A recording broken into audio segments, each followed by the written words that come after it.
Oh my goodness, hey, thanks for joining me. This is going to be my second video on how I run games and how I think about how I run games, which is actually new. I don't spend a lot of time thinking about how I think about how I run games. I mostly just run games and I enjoy them. So yeah, pardon and thank you for being patient with my sort of rambling way of sharing my thoughts. And yeah, it's probably just a little bit of a view inside my mind and maybe how my games might be. So yeah, if you like this video, if you like my content, please go ahead and subscribe. Like the video if you like it, maybe wait to the end. And if you like, in general, my stuff, and you want notifications when it pops up, hit the bell. Anyway, enough of that, and on to my first thought for this video, and that's going to be flexible as a GM. If your players want to play a class or race or combination that you don't really care for, as long as it's not game breaking, try to find a way to bring it into the game. Find the things you don't like about it, talk to the player about it, see if you can meet in the middle and find some sort of compromise. Yeah, it's important not to try to be perfect and to have the perfect session every time. Try to do everything right. Try to remember everything. Try to line up everything, prepare everything, but the perfect sessions are just going to happen if you set the stage. And a lot of that's going to come from, your prep, your interest, and how involved the players all are. So it's not, a great session is not all going to come from you. So be flexible. Don't overplan. It's really easy to spend way too much time planning a bunch of stuff, exhausting yourself, making yourself crazy trying to think of all the things that the players are going to do, and you really can't. You can have a good idea of where you've baited the characters to go, where the things they're interested in are, and so you can have a pretty good idea of where they're going to go, and I try to have a session or two planned ahead. But beyond that, everything peripheral, I'll have a good idea about it, and have some sketched out maps and some sketched out NPCs, stuff like that. That way it's there in case they go over there. I have something I can, it's not just off the cuff, making it up off the top of my head. I've got some stuff prepared for it. So yeah, don't overplan. It's really important not to do that. With that is what Stephen King calls kill your darlings. You have a favorite NPC, boss fight that you've been planning for a long time, a specific scenario you're trying to create, and it seems like you can't do it, or they kill the boss too easily, or you don't want to railroad the players into it. Sometimes you just have to let it go and find another way to bring that element or that theme or that vibe into the world. Maybe a different character, a different fight, a different boss, So yeah, sometimes you just gotta let that thing go and kill your darlings, and be flexible there. Yeah.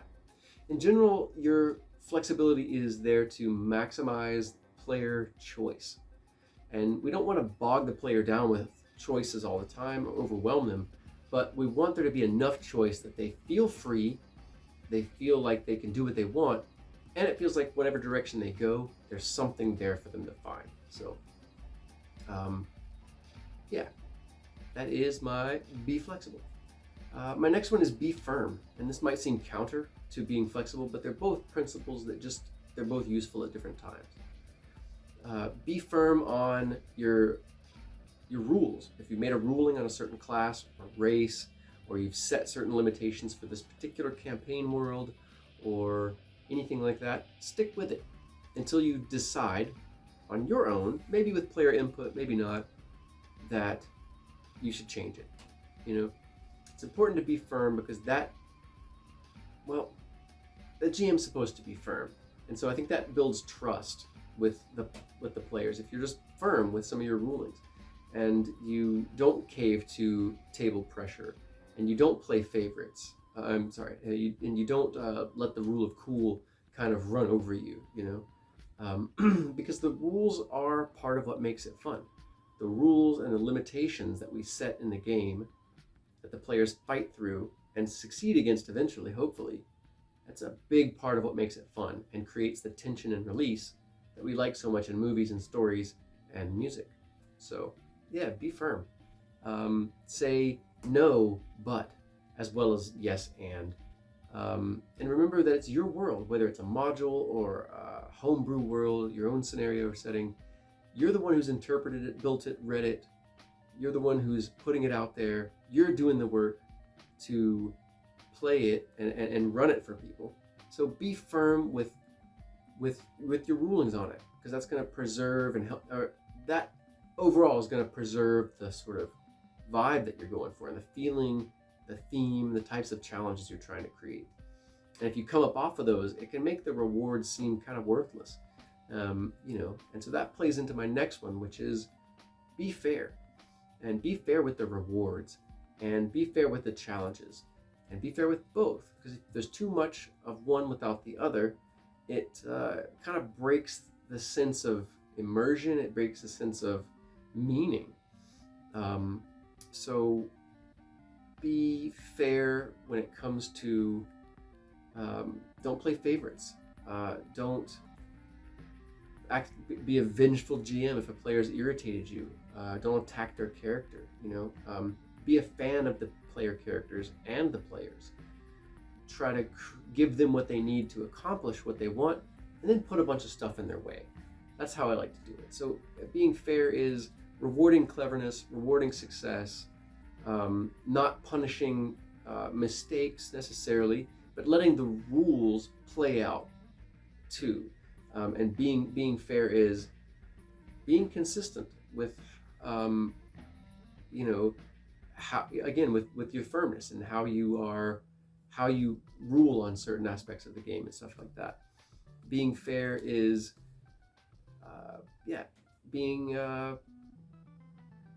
fair with your time and your focus and the players and everybody. Like, make sure that each player is getting enough table time. They're getting enough focused attention from you, the dungeon master. That's fair. Make sure everyone's getting rewarded for their successes, and make sure they're getting level and loots and things. I don't like to level. Sometimes a campaign can be fun having people at different levels, but for the most part, if a bunch of strangers online especially, I think it's better just to have everybody at the same level. That seems kind of more fair in a lot of scenarios, especially one-shots and things like that. So be fair. Don't attack characters. Yeah, okay, I already listed all that stuff. So be fair. My next one is be accountable. You're the dungeon master, and so there's certain things that are kind of expected in that role, and there's certain things only the dungeon master can do. You're setting the pace. You are, helping ensure the flow of attention and time and excitement and adventure. And so, being accountable involves keeping in mind some of these other principles in mind: flexibility, firmness, and fairness and stuff. Being accountable is being punctual, being on time. That way, even if your players are late, you're consistent, you're on time as much as possible. That's cueing other people's behavior, and that's letting everyone know you respect their time. So it's really, really good. Being accountable means being prepared, not doing your prep mid-session, not running your maps or creating your NPC mid-session. It's one thing to be off the cuff, it's another to be like, okay, hold on, I gotta do this part. Sometimes we don't have enough time through the week. Sometimes the players surprise us. We've got to stop and prepare something. Totally understandable.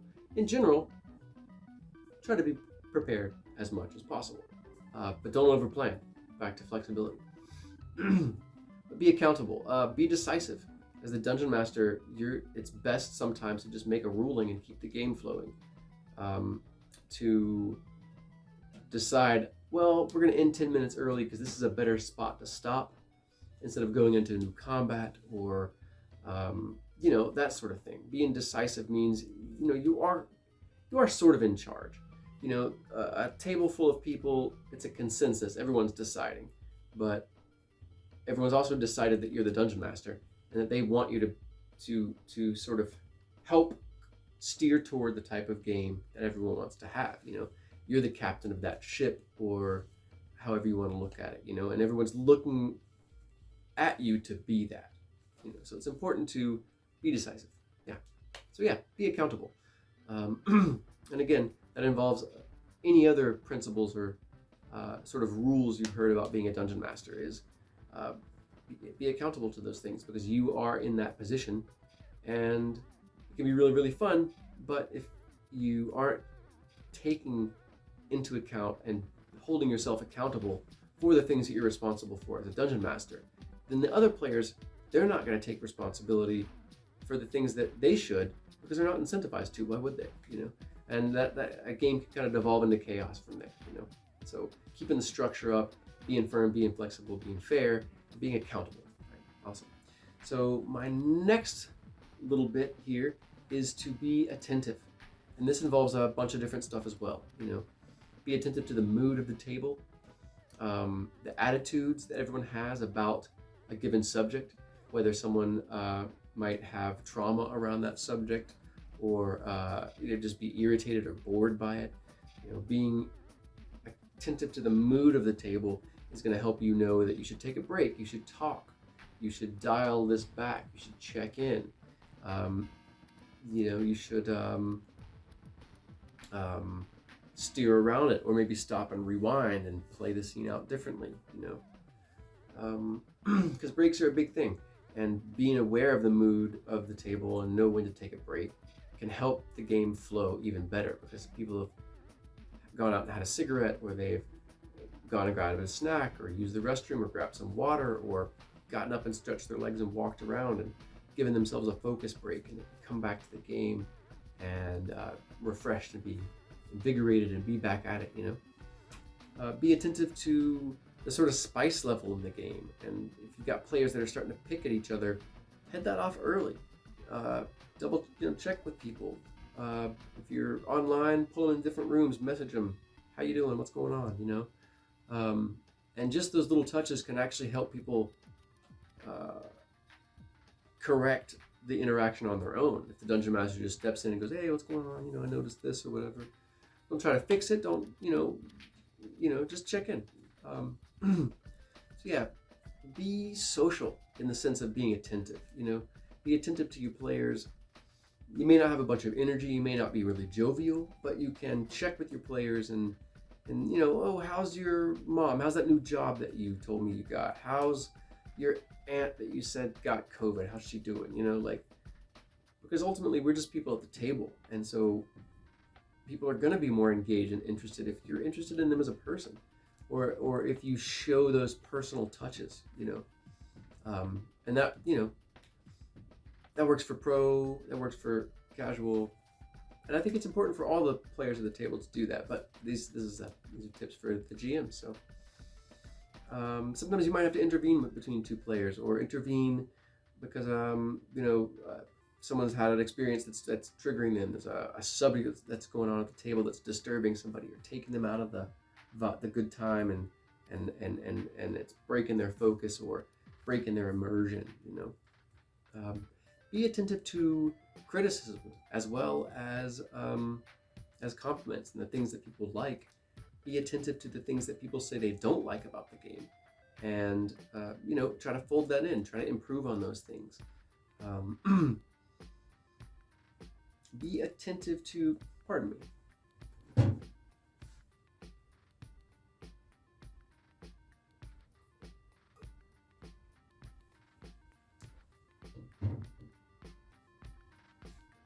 Yeah, be attentive to player interest. So that's anything from, when you have a session 0 and your players tell you the kind of games that they're interested in, they liked the most, what they don't like, But even when your players make a character, in D&D especially, they're telling you the kind of gameplay they want.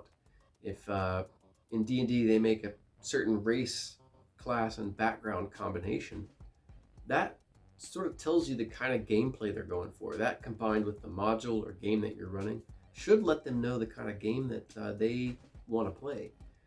And if you're attentive to that interest, the player's gonna be way more invested.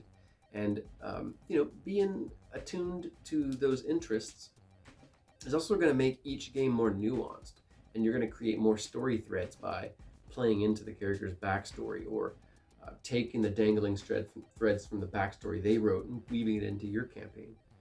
So being attentive in general as a skill is really important for a dungeon master. It's really helpful. I think it creates good camaraderie, it creates good stories, It creates good trust, because the more attentive you are, the more the players know that you are in it for the good time of everybody, and so they'll trust you more. They'll, in terms of the type of stories you can play, or when you say no to things, if you need to say no to certain aspects of the game, then your players will trust you more. So yeah, those are my tips for this video. That's be flexible, be firm, be fair, be accountable, and be attentive. Yeah. So thanks for joining me. I really appreciate you coming and checking out my video. If you liked what you saw, hit the like button over there, or no, down there, and subscribe as well if you want more of my content. And if you want notifications when they pop up, hit the bell over there too. So let's see. I'm not sure what my next video is going to be. I think it might be a video for players, and it might be a video on like home brewing and world building, and how to share your world building with the players without just overwhelming it and doing info dumps all the time. So yeah, thanks again for joining me. I'm DM Feanor, and I will see you all next time. And I'll see some of you in session this week. Thanks a lot, and take care.